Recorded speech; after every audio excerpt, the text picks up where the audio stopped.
ನಮಸ್ಕಾರ. ಇವತ್ತು ನಾವು ಅರ್ಥಶಾಸ್ತ್ರದ ಗ್ರಾಮೀಣಾಭಿವೃದ್ಧಿ ಅನ್ನುವೊಂದು ಪ್ರಮುಖ ಪಠ್ಯವನ್ನ ಅಂದ್ರೆ ಆ ಮೂಲವನ್ನ ಬಿಡಿಸಿ ನೋಡಲಿದ್ದೇವಿ. ನಿಜ.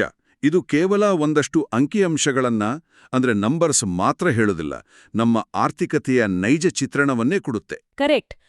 ಮಹಾತ್ಮ ಗಾಂಧಿಯವರು ಬಹು ಹಿಂದೆಯೇ ಒಂದು ಮಾತು ಹೇಳಿದ್ರು, ಭಾರತದ ನೈಜ ಅಭಿವೃದ್ಧಿ ಅಂದ್ರೆ ಅದು ಗ್ರಾಮಗಳ ಅಭಿವೃದ್ಧಿ ಅಂತ. ನಾವು ಚಿಕ್ಕವರಿದ್ದಾಗಿಂದಲೂ ಇದನ್ನ ಕೇಳ್ತಾನೆ ಬೆಳೆದಿದ್ದೀವಿ. ಆದ್ರೆ ಇದರ ಅಸಲಿ ಮರ್ಮ ಏನು? ಅದೇ ನಗರ ಮತ್ತೆ ಹಳ್ಳಿಗಳ ನಡುವೆ ಇಷ್ಟೊಂದು ದೊಡ್ಡ ಕಂದಕ ಅಂದ್ರೆ ಡಿವೈಡ್ ಯಾಕೆ ಸೃಷ್ಟಿಯಾಯಿತು? ಮತ್ತೆ ಹಳ್ಳಿಗಳನ್ನ ಆರ್ಥಿಕವಾಗಿ ಸಬಲಗೊಳಿಸೋ ದಾರಿಗಳೇನು? ಇದೆಲ್ಲದರ ಬಗ್ಗೆ ಇವತ್ತು ನಮ್ಮ ಈ ಚರ್ಚೆಯ ಮುಖ್ಯ ಗುರಿ. ಖಂಡಿತ. ಸರಿ, 2011ರ ಜನಗಣತಿ ಪ್ರಕಾರ ಪರಿಸ್ಥಿತಿ ಎಷ್ಟು ಗಂಭೀರವಾಗಿದೆ ಅಂತ ಅಲ್ಲಿ ಅರ್ಥ ಆಗುತ್ತೆ. 68.84% ಜನ ಅಂದ್ರೆ ಬಹುಪಾಲು ಭಾರತೀಯರು ಇಂದಿಗೂ ಹಳ್ಳಿಗಳಲ್ಲೇ ವಾಸಿಸ್ತಾ ಇದ್ದಾರೆ. ಹೌದು. ಇದನ್ನೇ ಒಂದು ಉದಾಹರಣೆ ಮೂಲಕ ನೋಡೋದಾದ್ರೆ, ಒಂದು ಕೋಣೆಯಲ್ಲಿ 100 ಜನರನ್ನ ನಿಲ್ಲಿಸಿದ್ರೆ ಅದರಲ್ಲಿ ಸುಮಾರು 69 ಜನ ಗ್ರಾಮೀಣ ಪ್ರದೇಶದಿಂದ ಬಂದವರಾಗಿರ್ತಾರೆ. ಖಂಡಿತ. ಅಂದ್ರೆ ನಮ್ಮ ದೇಶದ ಆರ್ಥಿಕತೆಯ ನಿಜವಾದ ಅಡಿಪಾಯನೇ ಆ ಹಳ್ಳಿಗಳು. ಆದ್ರೂ ಹಳ್ಳಿ ಮತ್ತು ನಗರಗಳ ನಡುವೆ ಇಷ್ಟೊಂದು ದೊಡ್ಡ ತಾರತಮ್ಯ ಯಾಕಿದೆ? ನಮ್ಮ ಮೂಲ ಪಠ್ಯದಲ್ಲಿ ಹೇಳಿರೋ ಹಾಗೆ ಈ ತಾರತಮ್ಯ ಇದು ರಾತ್ರೋರಾತ್ರಿ ಆಗಿದ್ದಲ್ಲ. ಅಂದ್ರೆ ಇದು ವರ್ಷಗಳ ಪ್ರಕ್ರಿಯೆ. ಹೌದು. ಸ್ವಾತಂತ್ರ್ಯದ ನಂತರ ನಮ್ಮಲ್ಲಿ ಆ ಅಭಿವೃದ್ಧಿ ತಂತ್ರಗಳು, ಪಂಚವಾರ್ಷಿಕ ಯೋಜನೆಗಳು ಬಂತು. ಅವು ಹೆಚ್ಚಾಗಿ ನಗರಗಳನ್ನ ಮತ್ತೆ ಬೃಹತ್ ಕೈಗಾರಿಕೆಗಳನ್ನ ಮಾತ್ರ ಕೇಂದ್ರವಾಗಿಟ್ಕೊಂಡಿತು. ಓಕೆ. ಇಲ್ಲಿ ಗಮನಿಸಬೇಕು, ಇದು ಯಾವುದೇ ಒಂದು ನಿರ್ದಿಷ್ಟ ಆಡಳಿತ ಅಥವಾ ಪಕ್ಷದ ಬಗ್ಗೆ ಹೇಳ್ತಿರೋದಲ್ಲ. ಅಂದಿನ ಒಟ್ಟಾರೆ ಆರ್ಥಿಕ ನೀತಿಗಳ ಸ್ವರೂಪನೇ ಆಗಿತ್ತು. ಬೃಹತ್ ಅಣೆಕಟ್ಟುಗಳು, ಉಕ್ಕಿನ ಕಾರ್ಖಾನೆಗಳು ಇವೆಲ್ಲ ನಗರಗಳ ಸುತ್ತಮುತ್ತನೇ ತಲೆ ಎತ್ತಿದ್ವು. ಅಂದ್ರೆ ಈ ಕಾರ್ಖಾನೆಗಳಿಗೆ ಬೇಕಾದ ವಿದ್ಯುತ್ತು, ರಸ್ತೆ, ಬ್ಯಾಂಕಿಂಗ್ ವ್ಯವಸ್ಥೆ ಇದೆಲ್ಲ ಆಟೋಮ್ಯಾಟಿಕ್ ಆಗಿ ನಗರಗಳ ಕಡೆಗೇನೆ ಹರಿದು ಬಂತು ಅಂತಾಯಿತು. ಹೌದು, ನಿಖರವಾಗಿ. ಸರ್ಕಾರದ ಬಹುಪಾಲು ಸಂಪನ್ಮೂಲಗಳು ನಗರಗಳ ಅಭಿವೃದ್ಧಿಗೇನೆ ಮೀಸಲಾಯಿತು. ಇದರಿಂದ ಸಿಟಿಗಳು ಬಹಳ ವೇಗವಾಗಿ ಬೆಳೆದ್ವು. ಅದೇ ಸಮಯದಲ್ಲಿ ಹಳ್ಳಿಗಳಲ್ಲಿದ್ದ ಸಾಂಪ್ರದಾಯಿಕ ಗುಡಿ ಕೈಗಾರಿಕೆಗಳ ಕತೆ ಏನಾಯ್ತು? ಅಲ್ಲಿಗೇನೆ ಬರ್ತಾ ಇದ್ದೀನಿ. ಅಂದ್ರೆ ಆ ಕೈಮಗ್ಗ, ಮಡಕೆ ಮಾಡೋರು, ಕರಕುಶಲಕರ್ಮಿಗಳು ಇವ್ರಿಗೆಲ್ಲ ಈ ದೊಡ್ಡ ಫ್ಯಾಕ್ಟರಿಗಳ ಜೊತೆ ಪೈಪೋಟಿ ಮಾಡೋದು ಅಂದ್ರೆ ಕಾಂಪೀಟ್ ಮಾಡೋದು ಅಸಾಧ್ಯ ಆಯ್ತಿವಲ್ವಾ? ಹೌದು. ಈ ಗುಡಿ ಕೈಗಾರಿಕೆಗಳಿಗೆ ಸೂಕ್ತ ಬೆಂಬಲ ಸಿಗಲೇ ಇಲ್ಲ. ಈ ಅಸಮಾನ ಪೈಪೋಟಿಯಿಂದಾಗಿ ಹಳ್ಳಿಗಳ ಗುಡಿ ಕೈಗಾರಿಕೆಗಳು ನಿಧಾನವಾಗಿ ನಶಿಸೋಕ್ ಶುರುವಾಯಿತು. ಅಂದ್ರೆ ಹಳ್ಳಿಯ ಆರ್ಥಿಕತೆ ಕೇವಲ ಕೃಷಿಯ ಮೇಲೆ ಮಾತ್ರ ಅವಲಂಬಿತ ಆಗೋ ಪರಿಸ್ಥಿತಿ ಬಂತು. ಹೌದು. ಇದೊಂದ್ ರೀತಿಯಲ್ಲಿ ಚೈನ್ ರಿಯಾಕ್ಷನ್ ಅಂದ್ರೆ ಸರಪಳಿ ಕ್ರಿಯೆ ಇದ್ದಾಗೆ ಅಲ್ವಾ? ಗುಡಿ ಕೈಗಾರಿಕೆಗಳ ಮುಚ್ಚಿದಾಗ ಜನರಿಗೆ ಆದಾಯ ಇಲ್ದಂಗಾಯ್ತು. ನಿಜ. ಭೂಮಿ ಇಲ್ಲದವರು ಅಥವಾ ಬರೀ ಮಳೆಯನ್ನೇ ನಂಬಿಕೊಂಡಿದ್ದ ಸಣ್ಣ ರೈತರು ತಮ್ಮ ಹೊಟ್ಟೆಪಾಡಿಗಾಗಿ ಕೆಲಸ ಹುಡುಕೊಂಡು ನಗರಗಳಿಗೆ ವಲಸೆ ಬರೋಕ್ ಶುರು ಮಾಡಿದ್ರು. ಹೌದು. ಇದರಿಂದ ಏನಾಯ್ತು? ಹಳ್ಳಿಗಳು ಖಾಲಿಯಾಗ್ತಾ ಹೋದ್ವು. ನಗರಗಳಲ್ಲಿ ಕೊಳಚೆ ಪ್ರದೇಶಗಳು ಅಂದ್ರೆ ಸ್ಲಮ್ಗಳು ಬೆಳೀತಾ ಹೋದ್ವು. ಇದೆಲ್ಲ ಆ ಉದಾರೀಕರಣ ಮತ್ತೆ ಜಾಗತೀಕರಣದ ಪ್ರಕ್ರಿಯೆ ಇದು ಈ ಕಂದಕವನ್ನ ಮತ್ತಷ್ಟು ಮಗದಷ್ಟು ದೊಡ್ಡದು ಮಾಡ್ತು ಅಂತ ಪಠ್ಯದಲ್ಲಿ ಹೇಳಿದಾರಲ್ವಾ? ಹೌದು. ಉದಾರೀಕರಣದ ಬಗ್ಗೆ ಪಠ್ಯ ಬಹಳ ಸೂಕ್ಷ್ಮವಾಗಿ ವಿಶ್ಲೇಷಣೆ ಮಾಡುತ್ತೆ. ಜಾಗತೀಕರಣದಿಂದ ಪ್ರಪಂಚದ ನಾನಾ ಮೂಲೆಗಳಿಂದ ಅತ್ಯಾಧುನಿಕ ತಂತ್ರಜ್ಞಾನ, ವಿದೇಶಿ ಬಂಡವಾಳ ಇವೆಲ್ಲ ನಮ್ಮ ದೇಶಕ್ಕೆ ಬಂತು. ಆದ್ರೆ ಆ ತಂತ್ರಜ್ಞಾನವನ್ನ ತಮ್ಮದಾಗಿಸಿಕೊಂಡ ಕೈಗಾರಿಕೆ ಮತ್ತು ಸೇವಾ ವಲಯಗಳು, ವಿಶೇಷವಾಗಿ ಐಟಿ ಮತ್ತೆ ಬಿಪಿಒ ವಲಯಗಳು, ಇವು ಕೇವಲ ಮೆಟ್ರೋ ನಗರಗಳಲ್ಲೇ ಬೀಡುಬಿಟ್ವು. ಅಂದ್ರೆ ಇದನ್ನ ಸರಳವಾಗಿ ಹೇಳೋದಾದ್ರೆ, ಜಾಗತೀಕರಣದಿಂದ ಹಣ ಮತ್ತೆ ತಂತ್ರಜ್ಞಾನ ಬಂತು ನಿಜ, ಆದ್ರೆ ಅದು ನೇರವಾಗಿ ಬೆಂಗಳೂರು, ಮುಂಬೈ, ದೆಹಲಿ ಅಂತ ದೊಡ್ಡ ನಗರಗಳ ಗಾಜಿನ ಕಟ್ಟಡಗಳ ಒಳಗೆ ಮಾತ್ರ ಹೋಯ್ತು. ಹೌದು. ಹಳ್ಳಿಗಳ ಕಚ್ಚಾ ರಸ್ತೆಗಳಿಗೆ ಆ ತಂತ್ರಜ್ಞಾನ ಕಾಲಿಡ್ಲೇ ಇಲ್ಲ. ಗ್ರಾಮೀಣ ಆರ್ಥಿಕತೆಯ ಬೆನ್ನೆಲುಬು ಅಂತ ಕರೆಯೋ ಪ್ರಾಥಮಿಕ ವಲಯ ಅಂದ್ರೆ ಕೃಷಿ ವಲಯ, ಅದು ತೀವ್ರ ಬಿಕ್ಕಟ್ಟಿಗೆ ಸಿಲುಕಿತು. ಹೌದು. ಪಠ್ಯದಲ್ಲಿ ಉಲ್ಲೇಖಿಸಿರುವ ಒಂದು ಆತಂಕಕಾರಿ ಅಂಶ ಏನಂದ್ರೆ, ಕೃಷಿ ವಲಯದಲ್ಲಿ ಅತಿ ಹೆಚ್ಚು ಜನ ದುಡಿತಾ ಇದ್ದಾರೆ, ಆದರೆ ದೇಶದ ಒಟ್ಟು ರಾಷ್ಟ್ರೀಯ ಆದಾಯಕ್ಕೆ, ಜಿಡಿಪಿಗೆ ಆ ವಲಯದ ಕೊಡುಗೆ ತೀರಾ ಕಡಿಮೆ ಇದೆ. ಮತ್ತೆ ಅದು ನಿರಂತರವಾಗಿ ಇಳಿಮುಖ ಕೂಡ ಆಗ್ತಾ ಇದೆ. ಹೌದು. ಇದರ ಅರ್ಥ ಹೆಚ್ಚು ಜನ ಕಡಿಮೆ ಆದಾಯಕ್ಕಾಗಿ ದುಡಿತಾ ಇದ್ದಾರೆ. ಇದನ್ನೇ ಅರ್ಥಶಾಸ್ತ್ರದಲ್ಲಿ ಪ್ರಚ್ಛನ್ನ ನಿರುದ್ಯೋಗ ಅಥವಾ ಡಿಸ್ಗೈಸ್ಡ್ ಅನ್ಎಂಪ್ಲಾಯ್ಮೆಂಟ್ ಅಂತ ಕರೀತಾರೆ. ಅಂದ್ರೆ 1 ಎಕರೆ ಜಮೀನಿನಲ್ಲಿ ಇಬ್ರು ಮಾಡೋ ಕೆಲ್ಸವನ್ನ ಇಡೀ ಕುಟುಂಬದ 5 ಜನ ಸೇರಿ ಮಾಡ್ತಿರ್ತಾರೆ. ನಿಖರವಾಗಿ. ಎಂತಹ ವಿಪರ್ಯಾಸ ನೋಡಿ. ಇಡೀ ದೇಶಕ್ಕೆ ಅನ್ನ ಹಾಕುವ ವಲಯವೇ ಆರ್ಥಿಕವಾಗಿ ಅತಿ ಹೆಚ್ಚು ಹಿಂದುಳಿದಿದೆ. ಗ್ರಾಮೀಣ ಪ್ರದೇಶದ 1/3 ಜನ ಕಡುಬಡತನದಲ್ಲಿ ಬದುಕ್ತಾ ಇದ್ದಾರೆ. ಹೌದು. ಅಂದ್ರೆ ದಿನದ 2 ಹೊತ್ತಿನ ಊಟಕ್ಕೂ ಪರದಾಡುವ ಸ್ಥಿತಿ. ಒಂದು ಕಡೆ ಅತಿ ವೇಗದ ಇಂಟರ್ನೆಟ್ 5G ಬಳಸುವ ನಗರದ ಯುವಕ, ಮತ್ತೊಂದೆಡೆ ಮಳೆ ಬಾರ್ದೆ ಬೆಳೆ ಒಣಗುತ್ತಿರುವುದನ್ನ ಅಸಹಾಯಕತೆಯಿಂದ ನೋಡುವ ಹಳ್ಳಿಯ ರೈತ. ಆಧುನಿಕತೆಯ ಈ ಹೊಡೆತಕ್ಕೆ ಸಿಲುಕಿ ಗ್ರಾಮೀಣ ಆರ್ಥಿಕತೆ ಅಕ್ಷರಶಃ ನಲುಗಿ ಹೋಗಿದೆ. ಇದೇ ಕಾರಣಕ್ಕಾಗಿ ದೇಶದ ಸರ್ವಾಂಗೀಣ ಅಭಿವೃದ್ಧಿ ಅನ್ನೋದು ಗ್ರಾಮೀಣ ಪ್ರದೇಶಗಳ ಅಭಿವೃದ್ಧಿ ಇಲ್ಲದೆ ಕೇವಲ ಮರೀಚಿಕೆಯಾಗುತ್ತೆ. ಸಾಮಾನ್ಯವಾಗಿ ನಾವು ಗ್ರಾಮೀಣಾಭಿವೃದ್ಧಿ ಅಂದ್ರೆ ರೈತರಿಗೆ ಸಬ್ಸಿಡಿ ದರದಲ್ಲಿ ರಸಗೊಬ್ಬರ ಕೊಡೋದು, ಟ್ರ್ಯಾಕ್ಟರ್ ಕೊಡೋದು ಅಥವಾ ಕಾಲುವೆ ಮೂಲಕ ನೀರ್ ಹರಿಸೋದು ಅಂತ ಅಂದ್ಕೊಂಡಿರ್ತೀವಿ. ಆದ್ರೆ ನಮ್ಮ ಅಧ್ಯಯನದ ಮೂಲ ಈ ಕಲ್ಪನೆಯನ್ನ ಸಂಪೂರ್ಣವಾಗಿ ಬದಲಾಯಿಸುತ್ತೆ ಅಲ್ವಾ? ಖಂಡಿತ. ಗ್ರಾಮೀಣ ಅಭಿವೃದ್ಧಿ ಅಂದ್ರೆ ಕೇವಲ ಕೃಷಿಯ ಅಭಿವೃದ್ಧಿ ಮಾತ್ರವಲ್ಲ ಅಂತ ಪಠ್ಯ ಬಹಳ ಸ್ಪಷ್ಟವಾಗಿ ಹೇಳುತ್ತೆ. ಕೃಷಿ ಮತ್ತೆ ಕೃಷಿ ಸಂಬಂಧಿತ ಚಟುವಟಿಕೆಗಳ ಅಭಿವೃದ್ಧಿ ಕೇವಲ ಒಂದು ಭಾಗ ಅಷ್ಟೇ. ಮನುಷ್ಯ ಕೇವಲ ಆಹಾರದಿಂದಷ್ಟೇ ಬದುಕುಳಿಯೋದಿಲ್ಲ. ನಿಜ. ಗ್ರಾಮೀಣ ಪ್ರದೇಶಗಳಲ್ಲಿ ಉತ್ತಮ ಗುಣಮಟ್ಟದ ವಸತಿ, ಪ್ರತಿಯೊಂದು ಮಗುವಿಗೂ ತಲುಪುವಂತಹ ಗುಣಮಟ್ಟದ ಶಿಕ್ಷಣ, ಆಧುನಿಕ ವೈದ್ಯಕೀಯ ಸೌಲಭ್ಯಗಳಿರೋ ಆಸ್ಪತ್ರೆಗಳು, ಶುದ್ಧ ಕುಡಿಯುವ ನೀರು, ನೈರ್ಮಲ್ಯದ ವ್ಯವಸ್ಥೆ, ಪ್ರತಿಯೊಂದು ಹಳ್ಳಿಯನ್ನೂ ಪಟ್ಟಣಕ್ಕೆ ಬೆಸೆಯುವ ಸಾರಿಗೆ ಮತ್ತು ಡಿಜಿಟಲ್ ಸಂಪರ್ಕ, ಈ ಸಾಮಾಜಿಕ ಹಾಗೂ ಆರ್ಥಿಕ ಮೂಲಸೌಕರ್ಯಗಳನ್ನು ಅಭಿವೃದ್ಧಿಪಡಿಸುವುದೇ ನೈಜ ಗ್ರಾಮೀಣಾಭಿವೃದ್ಧಿ. ನಮ್ಮ ಹಳ್ಳಿಗಳ ಸಾಮಾಜಿಕ ರಚನೆ ಬಹಳ ಸಂಕೀರ್ಣವಾದದ್ದು. ಗ್ರಾಮೀಣ ಭಾಗದಲ್ಲಿ ವಾಸಿಸುವ ಎಲ್ಲರೂ ಜಮೀನ್ದಾರರಲ್ಲ. ನಿಜ. ಅಲ್ಲಿ ಲಕ್ಷಾಂತರ ಕೃಷಿ ಕಾರ್ಮಿಕರಿದ್ದಾರೆ. ಜೀತದಾಳುಗಳಾಗಿ ದುಡಿದು ಈಗಷ್ಟೇ ಸ್ವತಂತ್ರರಾಗುತ್ತಿರುವ ಪರಿಶಿಷ್ಟ ಜಾತಿ, ಪರಿಶಿಷ್ಟ ಪಂಗಡ ಹಾಗೂ ಇತರ ಹಿಂದುಳಿದ ವರ್ಗಗಳ ಜನರಿದ್ದಾರೆ. ಇವರನ್ನ ಸಾಮಾಜಿಕವಾಗಿ ಮತ್ತು ಆರ್ಥಿಕವಾಗಿ ಮುಖ್ಯವಾಹಿನಿಗೆ ತರುವುದು ಗ್ರಾಮೀಣಾಭಿವೃದ್ಧಿಯ ಅತ್ಯಂತ ಮಹತ್ತರ ಆಶಯ. ಅಂದ್ರೆ ಅಭಿವೃದ್ಧಿ ಅನ್ನೋದು ಕೇವಲ ಭೌತಿಕ ಕಟ್ಟಡಗಳ ನಿರ್ಮಾಣ ಅಲ್ಲ, ಅದು ಮಾನವ ಸಂಪನ್ಮೂಲದ ಅಭಿವೃದ್ಧಿ. ಸ್ಥಳೀಯವಾಗಿ ಯಾವೆಲ್ಲ ನೈಸರ್ಗಿಕ ಸಂಪನ್ಮೂಲಗಳು ಲಭ್ಯ ಇದೆಯೋ ಮತ್ತು ಅಲ್ಲಿನ ಮಾನವ ಸಂಪನ್ಮೂಲವನ್ನ ಎಷ್ಟು ಸಮರ್ಥವಾಗಿ ಬಳಸ್ಕೊಳ್ಬಹುದೋ ಅದೆಲ್ಲವನ್ನು ಒಗ್ಗೂಡಿಸಿ ಆ ಭಾಗದ ಜನರ ಶೈಕ್ಷಣಿಕ, ಆರ್ಥಿಕ ಮತ್ತು ಸಾಮಾಜಿಕ ಸ್ಥಿತಿಗತಿಗಳನ್ನ ಮೇಲ್ದರ್ಜೆಗೇರಿಸುವುದೇ ಇದರ ನೈಜ ಅರ್ಥ. ಹೌದು. ಬಡತನ, ನಿರುದ್ಯೋಗ, ಅನಕ್ಷರತೆ, ಅನಾರೋಗ್ಯ ಇವೆಲ್ಲವೂ ಗ್ರಾಮೀಣ ಭಾರತವನ್ನ ಕಾಡುತ್ತಿರುವ ಬಹುದೊಡ್ಡ ಪ್ರಳಂಭೂತಗಳು. ಈ ಸವಾಲುಗಳನ್ನು ಎದುರಿಸಿ ಹಳ್ಳಿಗಳನ್ನ ಸಮೃದ್ಧಗೊಳಿಸಲು ಪಠ್ಯ ಕೆಲವು ನಿರ್ದಿಷ್ಟ ಪರಿಹಾರಗಳ ಕಡೆಗೆ ಬೆಳಕು ಚೆಲ್ಲುತ್ತೆ. ಮೊದಲನೆಯ ಮತ್ತು ಅತ್ಯಂತ ಪ್ರಮುಖ ಹೆಜ್ಜೆಯಂದ್ರೆ ಶಿಕ್ಷಣ ಮತ್ತು ಕೌಶಲ್ಯ ತರಬೇತಿ. ಹೌದು. ಹಳ್ಳಿಗಳ ಶಾಲೆಗಳ ಗುಣಮಟ್ಟ ಹೆಚ್ಚಾಗಬೇಕು. ಕೇವಲ ಅಕ್ಷರಾಭ್ಯಾಸವಷ್ಟೇ ಅಲ್ಲ, ಇಂದಿನ ಜಗತ್ತಿಗೆ ಬೇಕಾದ ಕೌಶಲ್ಯಗಳು ಅಂದ್ರೆ ಸ್ಕಿಲ್ ಡೆವಲಪ್ಮೆಂಟ್ ಗ್ರಾಮೀಣ ಯುವಕರಿಗೆ ಸಿಗ್ಬೇಕು. ನಿಖರವಾರಿ. ಒಬ್ಬ ವ್ಯಕ್ತಿ ಸೂಕ್ತ ತರಬೇತಿ ಮತ್ತು ಕೌಶಲ್ಯ ಹೊಂದಿದ್ರೆ ಆತನ ಉತ್ಪಾದಕತೆನೂ ಹೆಚ್ಚಾಗುತ್ತೆ. ಆತ ತಾನೇ ಸ್ವಂತ ಉದ್ಯೋಗ ಶುರು ಮಾಡಬಹುದು ಅಥವಾ ಆಧುನಿಕ ಕೃಷಿ ಪದ್ಧತಿಗಳನ್ನ ಅಳವಡಿಸ್ಕೋಬಹುದು. ಹೌದು. ಕೇವಲ ಭತ್ತ, ರಾಗಿ, ಗೋಧಿ ಬೆಳೆಯುವುದರ ಜೊತೆಗೆ ಪಶುಪಾಲನೆ, ಮೀನುಗಾರಿಕೆ, ರೇಷ್ಮೆ ಕೃಷಿ, ಜೇನು ಸಾಕಣೆ, ಕೋಳಿ ಸಾಕಣೆ ಇಂತಹ ಕೃಷಿ ಸಂಬಂಧಿತ ಚಟುವಟಿಕೆಗಳನ್ನ ರೈತರು ಅಳವಡಿಸ್ಕೋಬೇಕು. ಅಂದ್ರೆ ಒಂದು ಬೆಳೆ ಕೈಕೊಟ್ರೂ ಹೈನುಗಾರಿಕೆಯಿಂದ ಬರೋ ನಿರಂತರ ಆದಾಯ ರೈತನ ಕೈ ಹಿಡಿಯುತ್ತೆ. ಖಂಡಿತ. ಇದು ಗ್ರಾಮೀಣ ಯುವಕರು ಉದ್ಯೋಗಕ್ಕಾಗಿ ನಗರಗಳತ್ತ ವಲಸೆ ಹೋಗೋದನ್ನ ತಡೆಯಲು ಬಹಳ ದೊಡ್ಡ ಅಸ್ತ್ರವಾಗಬಲ್ಲದು. ಹಳ್ಳಿಯಲ್ಲೇ ನಿರಂತರ ಆದಾಯ ಇದ್ರೆ ಆತ ಮೆಟ್ರೋ ನಗರಗಳಲ್ಲಿ ಚಿಕ್ಕಪುಟ್ಟ ಕೆಲಸಗಳನ್ನ ಮಾಡ್ಕೊಂಡು ಕೊಳಚೆಗೇರಿಗಳಲ್ಲಿ ವಾಸಿಸುವ ಅನಿವಾರ್ಯತೆ ಇರೋದಿಲ್ಲ. ಹೌದು. ಮತ್ತೆ ಇಲ್ಲಿ ಅತ್ಯಂತ ಆಸಕ್ತಿದಾಯಕ ಅಂಶ ಅಂದ್ರೆ ಕೃಷಿ ಉತ್ಪನ್ನಗಳ ಮೌಲ್ಯವರ್ಧನೆ. ಇಂಗ್ಲಿಷ್ನಲ್ಲಿ ಇದನ್ನ ವ್ಯಾಲ್ಯೂ ಅಡಿಷನ್ ಅಂತ ಕರೀತಾರೆ. ನಮ್ಮ ಪಠ್ಯ ಗ್ರಾಮೀಣ ಆರ್ಥಿಕತೆಯನ್ನ ಬದಲಾಯಿಸುವ ಮಾಂತ್ರಿಕ ದಂಡವಾಗಿ ಈ ಮೌಲ್ಯವರ್ಧನೆಯನ್ನ ಗುರುತಿಸುತ್ತೆ. ಸಾಮಾನ್ಯವಾಗಿ ಏನಾಗತ್ತೆ ಅನ್ನೋದನ್ನ ಸ್ವಲ್ಪ ಯೋಚಿಸಿ. ಹೇಳಿ.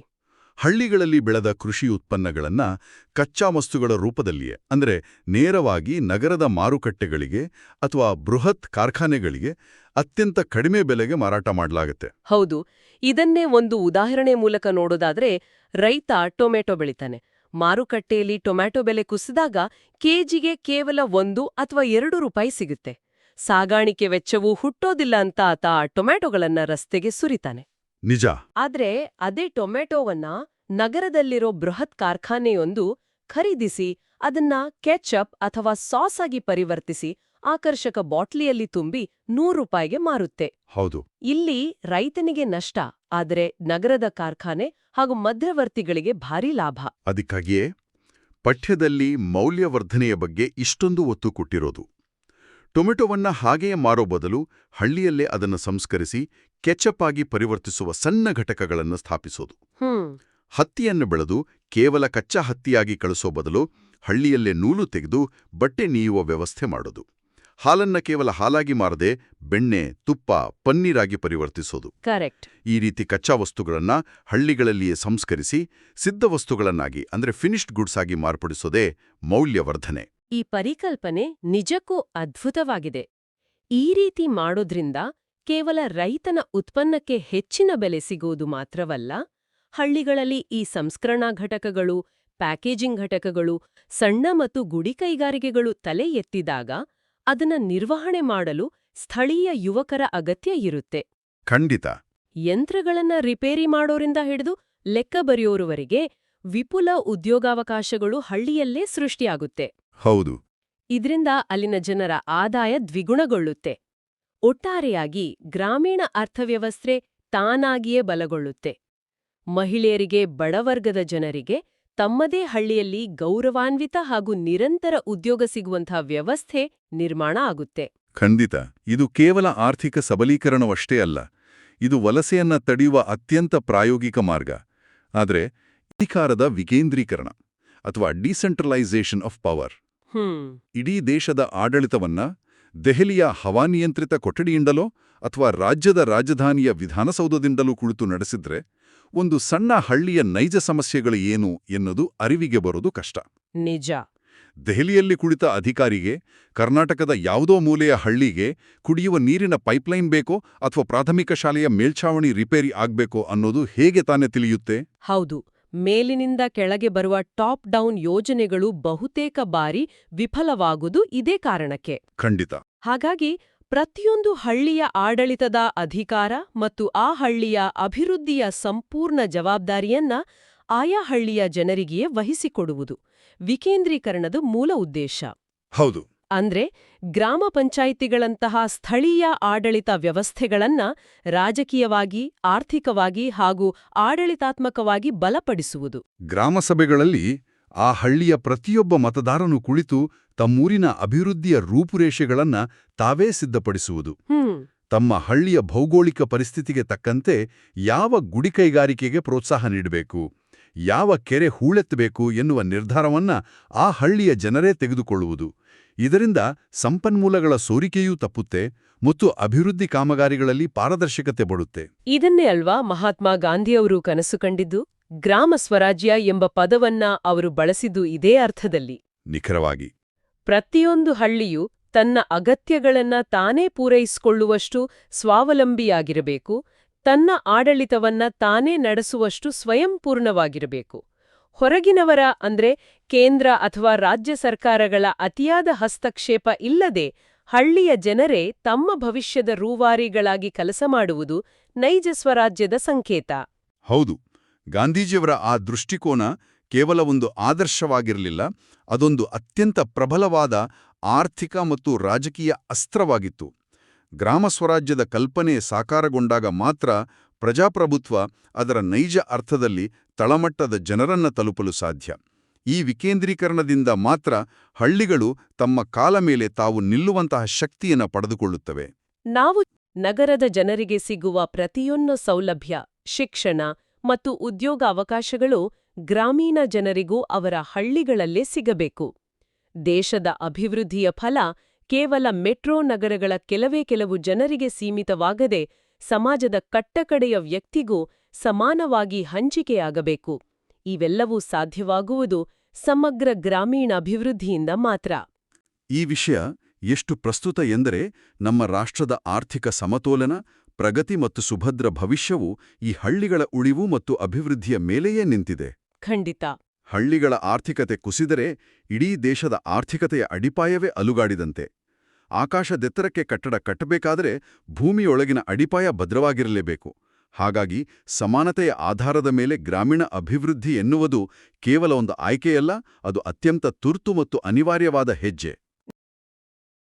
ಭಾರತದಂಥ ಒಂದು ದೊಡ್ಡ ದೇಶದಲ್ಲಿ ಒಂದು ಚಿಕ್ಕ ಹಳ್ಳಿಯ ಕಟ್ಟಕಡೆಯ ಮನುಷ್ಯನ ಮಾತು ಸರ್ಕಾರಕ್ಕೆ ಹೇಗೆ ತಲುಪುತ್ತೆ ಅಂತ ಯೋಚನೆ ಮಾಡಿದಿರಾ? ಇದಕ್ಕೆ ಉತ್ತರ ಒಂದೇ, ಅದುವೇ ಪಂಚಾಯತ್ ರಾಜ್. ಬನ್ನಿ, ಭಾರತದ ಸ್ಥಳೀಯ ಆಡಳಿತದ ಬೆನ್ನೆಲುಬು ಅಂತಾನೆ ಹೇಳೋ ಈ ಅದ್ಭುತ ಸಿಸ್ಟಮ್ ಬಗ್ಗೆ ಇವತ್ತು ತಿಳ್ಕೊಳ್ಳೋಣ. ಹೌದು, ಯೋಚನೆ ಮಾಡಿ, ಅತಿ ಚಿಕ್ಕ ಹಳ್ಳಿಗಳಲ್ಲಿ ದೊಡ್ಡ ದೊಡ್ಡ ನಿರ್ಧಾರಗಳನ್ನು ಹೇಗೆ ತಗೊಳ್ತಾರೆ?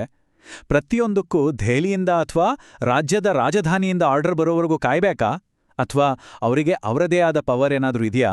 ನಿಜಕ್ಕೂ ಕುತೂಹಲಕಾರಿ ಅಲ್ವಾ? ಬನ್ನಿ, ಈ ಪ್ರಶ್ನೆಗೆ ಉತ್ತರ ಹುಡುಕ್ತಾ ಮುಂದೆ ಹೋಗೋಣ. ಹಾಗಾದ್ರೆ ಏನಿದು ಪಂಚಾಯತ್ ರಾಜ್? ತುಂಬಾನೇ ಸಿಂಪಲ್ ಆಗಿ ಹೇಳಬೇಕಂದ್ರೆ, ಇದು ಅಧಿಕಾರವನ್ನ ಜನರ ಕೈಗೆ ಕೊಡುವ ಒಂದು ಸಿಸ್ಟಮ್.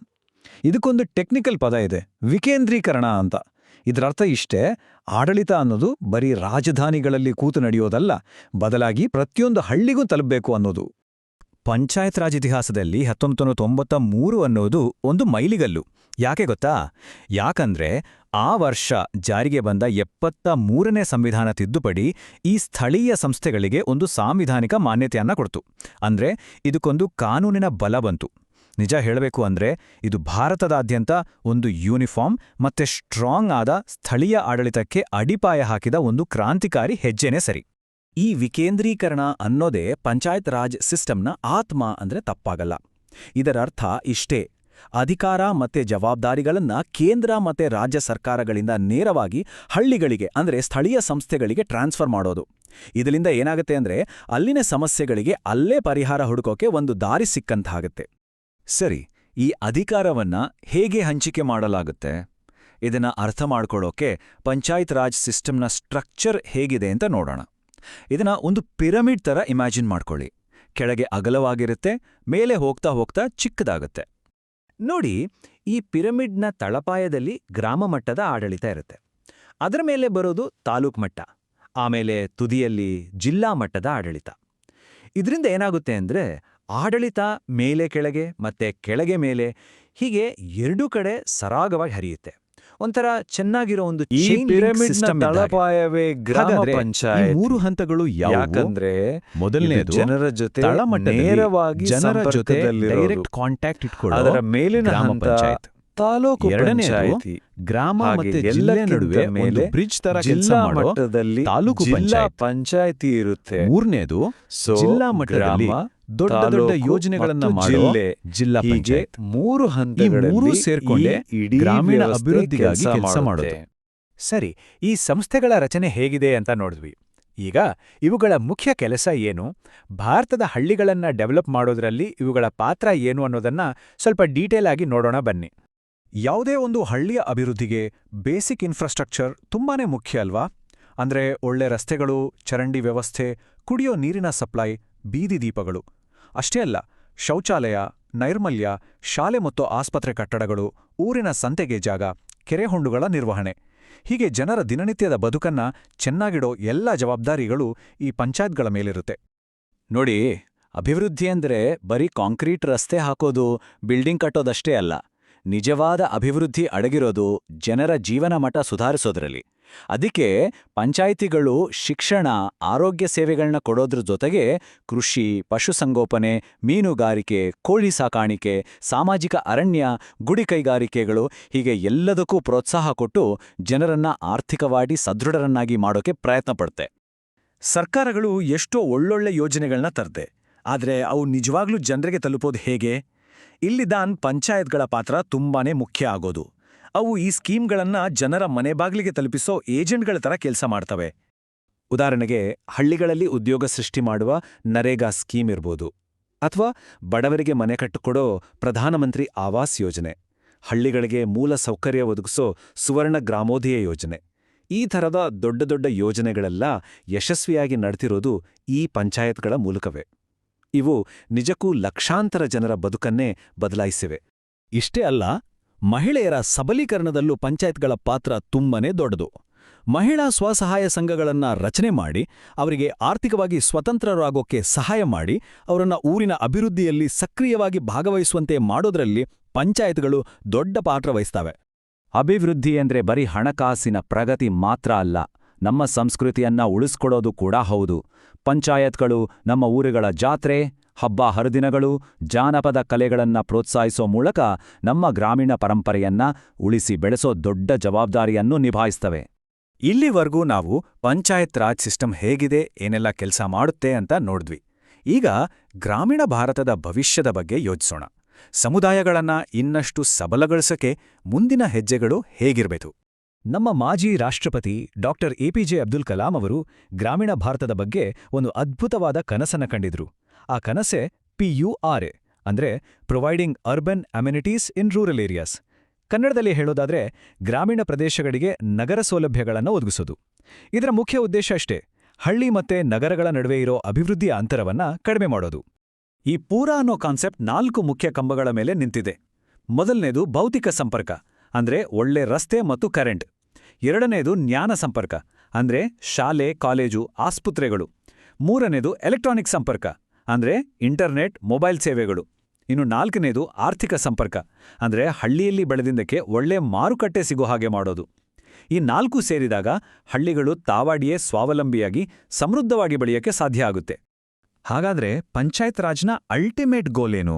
ಇದರ ಗುರಿ ಒಂದೇ, ಹಳ್ಳಿಗಳನ್ನ ಸ್ವಾವಲಂಬಿ ಮಾಡೋದು, ಅಲ್ಲಿನ ಜನರ ಜೀವನವನ್ನ ಸಮೃದ್ಧಗೊಳಿಸೋದು ಮತ್ತು ಎಲ್ಲಕ್ಕಿಂತ ಮುಖ್ಯವಾಗಿ ಪ್ರಜಾಪ್ರಭುತ್ವವನ್ನ ಅದರ ಬೇರುಗಳಿಂದಲೇ, ಅಂದ್ರೆ ತಳಮಟ್ಟದಿಂದಲೇ ಬಲಪಡಿಸೋದು.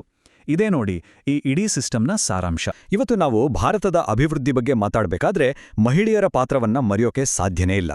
ಆದರೆ ನಾವು ನೋಡ್ತಿರೋದು ಪೂರ್ತಿ ಚಿತ್ರಣನ? ಬನ್ನಿ ಇವತ್ತಿನ ಈ ವಿಶ್ಲೇಷಣೆಯಲ್ಲಿ ದೇಶದ ಪ್ರಗತಿಗೆ ಅವರ ಕೊಡುಗೆ ಎಷ್ಟೊಂದು ಆಳವಾಗಿದೆ ಅಂತ ನೋಡೋಣ. ನೋಡಿ, ಭಾರತದ ಆರ್ಥಿಕತೆಯ ಅಡಿಪಾಯ ಅಂದ್ರೆ ಅದು ಕೃಷಿ ಅಲ್ವಾ? ಆ ಕೃಷಿ ಕ್ಷೇತ್ರದ ಬೆನ್ನೆಲುಬೆ ಮಹಿಳೆಯರು. ಅವರ ಶ್ರಮ ಇಲ್ಲದೆ ನಮ್ಮ ಆರ್ಥಿಕತೆಯ ಅಡಿಪಾಯ ಇಷ್ಟು ಗಟ್ಟಿಯಾಗಿರ್ತಿತ್ತಾ? ಖಂಡಿತ ಇಲ್ಲ. ಸರಿ, ಅವರ ಶ್ರಮ ಇದೆ, ಕಾಣ್ತಿದೆ, ಆದ್ರೆ ನಾವದನ್ನ ಪೂರ್ತಿಯಾಗಿ ಒಪ್ಕೊಳ್ತಿದೀವಾ? ಅವರ ಸಂಪೂರ್ಣ ಕೊಡುಗೆಗೆ ಸಿಗ್ಬೇಕಾದ ಮನ್ನಣೆ ಸಿಗ್ತಾ ಇದೆಯಾ? ಬಹುಶಃ ಇಲ್ಲ. ಇದೇ ಪ್ರಶ್ನೆ ಇಟ್ಕೊಂಡು ನಾವು ಮುಂದೆ ಹೋಗೋಣ. ಹಾಗಿದ್ರೆ ಮಹಿಳೆಯರ ಆರ್ಥಿಕ ಕೊಡುಗೆ ಅಂದ್ರೆ ಬರೀ ಕೃಷಿ ಮಾತ್ರನಾ? ಖಂಡಿತವಾಗಿಯೂ ಅಲ್ಲ. ಅದರ ವ್ಯಾಪ್ತಿ ನಾವು ಅಂದುಕೊಂಡಿದ್ದಕ್ಕಿಂತ ತುಂಬಾನೇ ದೊಡ್ಡದಿದೆ. ಒಂದು ಕಡೆ ಹೊಲ ಗದ್ದೆಗಳಲ್ಲಿ ದುಡಿತಿದ್ದಾರೆ, ಇನ್ನೊಂದು ಕಡೆ ಫ್ಯಾಕ್ಟರಿಗಳಲ್ಲಿ. ಅವರ ಕೆಲಸದ ವ್ಯಾಪ್ತಿ ಎಷ್ಟೊಂದು ವೈವಿಧ್ಯಮಯವಾಗಿದೆ ನೋಡಿ. ಅಂದ್ರೆ ಉತ್ಪಾದನೆ ಅನ್ನೋ ಪ್ರಕ್ರಿಯೆ ಪ್ರತಿಯೊಂದು ಹಂತದಲ್ಲೂ ಅವರ ಪಾತ್ರ ಇದ್ದೇ ಇದೆ.